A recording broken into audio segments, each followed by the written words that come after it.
Hello Internet, how's it going? Andre here from Double Down Guitar, and welcome to another video. It's been a little while, I know. I have been busy. There have been a good amount of gigs recently, which is really good because I needed the money. But regardless, I need to just get better at uploading, and yeah. How are things going for you? I hope practice has been good, and I got some stuff I want to show you, so let's get to it. We're gonna listen to Pure Imagination. I'm not gonna play the whole song. I don't want to make the video too long. It's Ugo and Justin. I'm not gonna say last names because I will pronounce them wrong, so I'm not even gonna attempt to do it. And this is the channel I am watching the video from. Make sure you guys subscribe to Daniel. He's a bass player from Amsterdam, and he has lots of cool videos, so super worth to doing that. Make sure you guys subscribe to my channel if you're not subscribed. You know, there is like, I was checking the analytics, it was like 90% or more of people that watch the videos but are not subscribed, so please sub. It doesn't cost anything. It would be very much appreciated. But anyways, there's something specific I wanted to talk about. It's a phrase that Justin is gonna play quite a few times, and I think it's sort of like a signature thing. It's a very cool little phrase. So I'm gonna play the solo, see if you can identify before I tell you what it is. See if you can already pick it up. So it's around here-ish. And hopefully this is loud enough. This video is a little bit on the quiet side.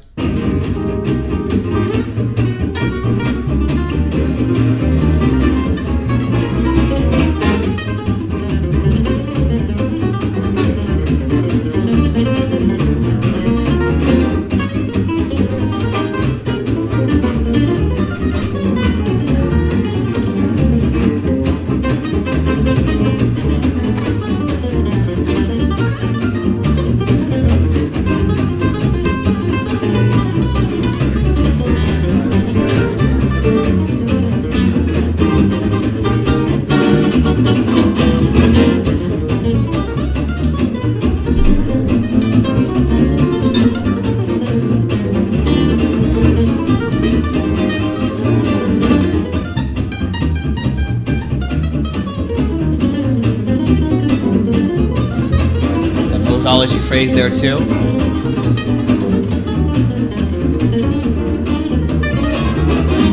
Alright.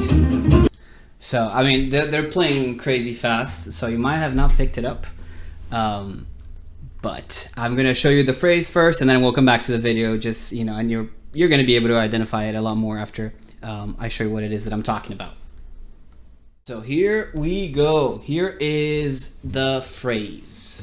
I'm going to show you the phrase in a very, its most simple form, and then we can go back to the video and look at all the variations that are happening.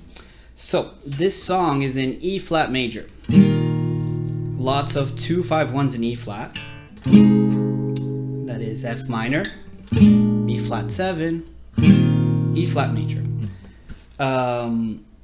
The first time it's played, it's to get to the F minor chord, and you can imagine it's sort of like C7 into F minor.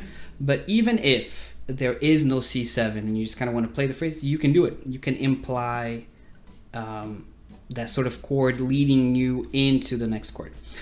Anyways, here is the phrase. It goes, oops.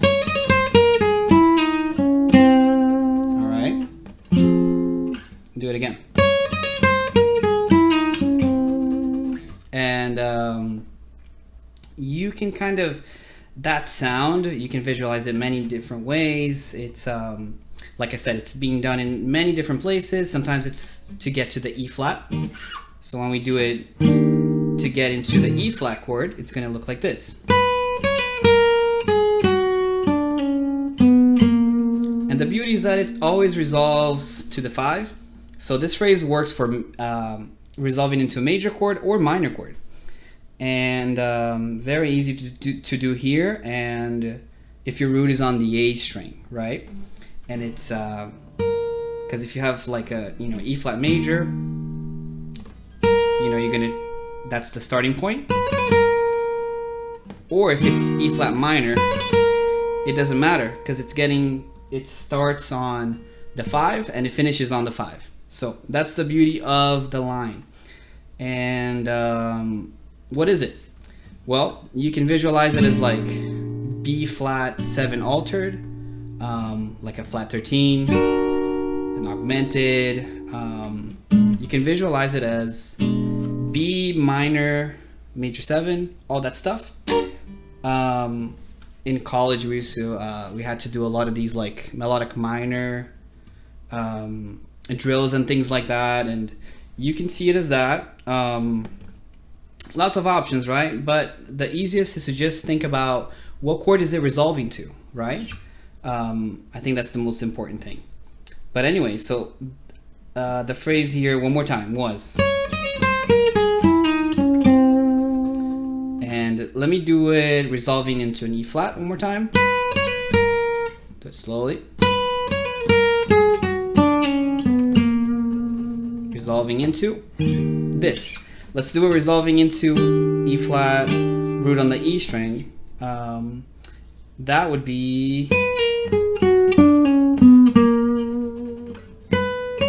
I guess, like that, right? Oops. One more time.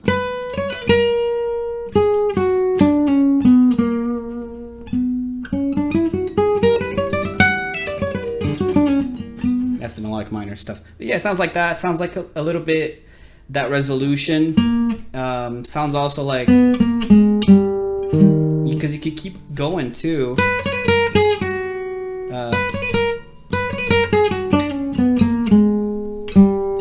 You could resolve it like that too. It sounds a little bit like that half whole diminished stuff. Anyways. So let's look at each phrase now and look at the differences in how it's being played, because I think that's pretty cool. Variation number 1. This one is getting into that F minor chord. It's going to start exactly the same as as I showed you, but it's going to have a different ending. So let's hear that. Did I slow it down to 75? Yes, perfect. So here it is. And also as I'm playing it, you're going to be able to hear that phrase a lot. So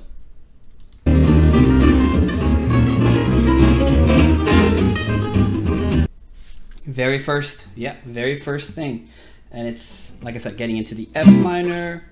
So let's switch to this guy so I can show you the phrase. So it starts the same way. We're going to do that part. You already know. How does it end? It goes.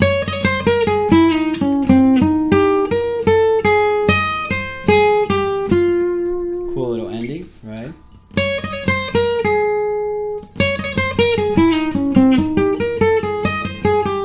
I still also gotta get it under my fingers, but there it is, getting into the F minor with an ending. Let's go back. Let's at least look at two of the variations. There's, this line is played throughout. Yep, let's play it. And decide.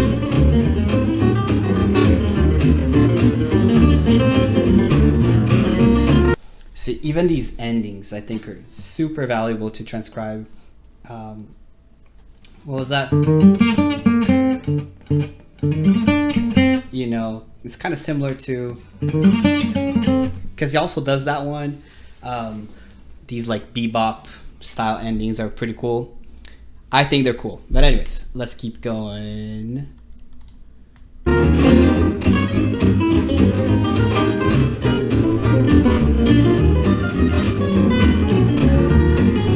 Yeah, it happened already one extra time, but I'm gonna talk about the phrase here. Then I can play the video and we can, listen for, you can listen for that phrase, how many times it's being done, and maybe you can transcribe, some parts of it yourself. Maybe this video will inspire you to do that. Anyways, so where was the one I wanted to talk about? This one.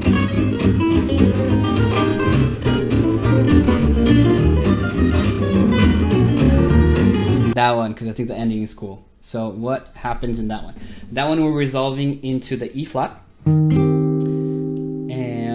it goes like this. We got already a cool little chromatic thing going on.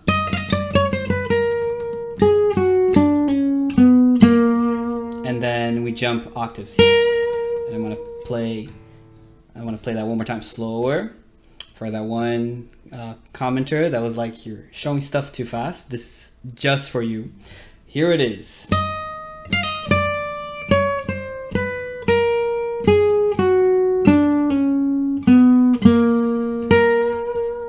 And there it is. It's a cool phrase, right?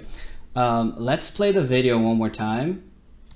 And I want to keep it at, what do I have it? 75? Yeah, let's keep it at that. Let's hear how many times, you know, it happens. But every time is going to be a little bit different. It's going to have its own variations. So, you know, with one little phrase, you can kind of create a lot of ideas from.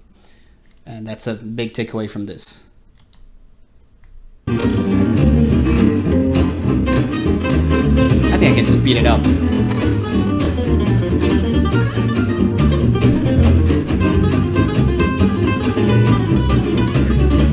There it is again.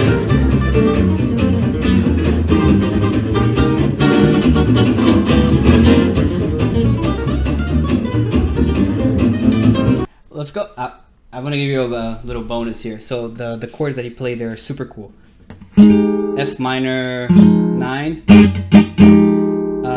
into, I guess, like a B flat sus into B flat 7 flat 13.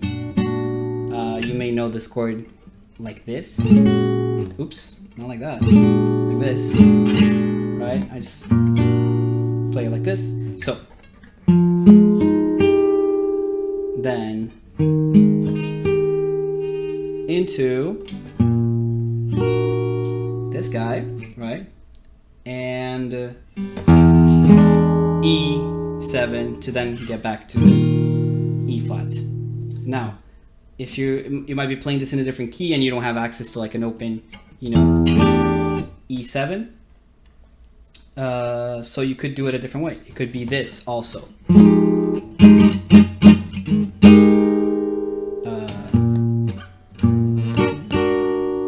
And then you do this. You go just half step in front of the chord you're resolving to, dominant, and then resolve it. But that's all I got for you today. If you enjoyed the video, make sure you like and subscribe.